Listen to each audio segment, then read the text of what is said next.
welcome back. Now that we have some text open and in place, it's time to talk about things like selecting, editing, copying, moving, and deleting text. First off, selecting.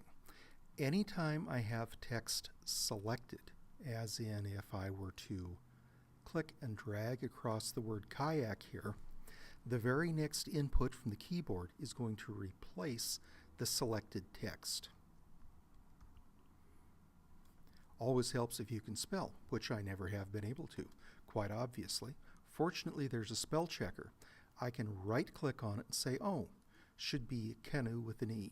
Whole lot easier that way. Now, there's some other methods of selecting text I want to mention. First, if I double-click on a word, it's going to select that word.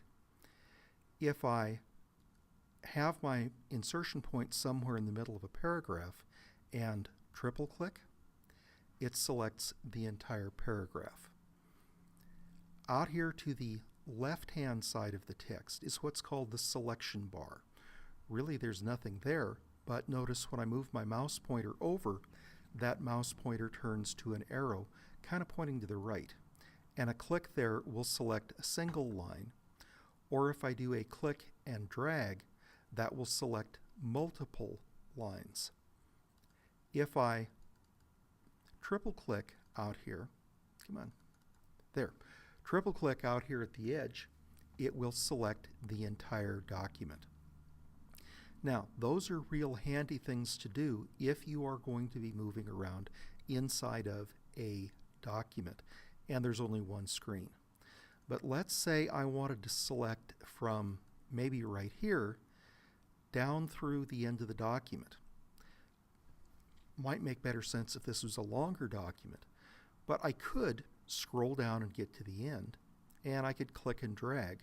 But even better, if I position my insertion point at the beginning of where I want the selection to be, then hold down the Shift key at the end, it's going to select everything in between.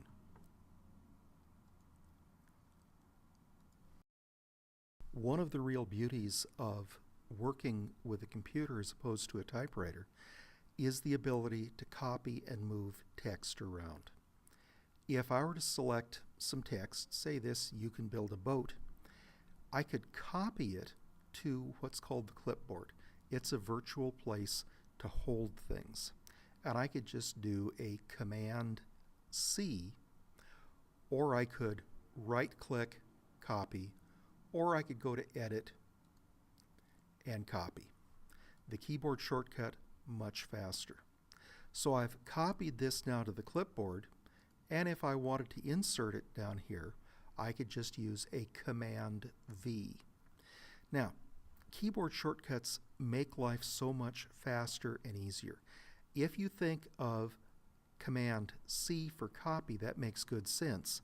Command V doesn't make that much sense for paste, so I like to think of it as Velcroing that in place instead of just pasting it.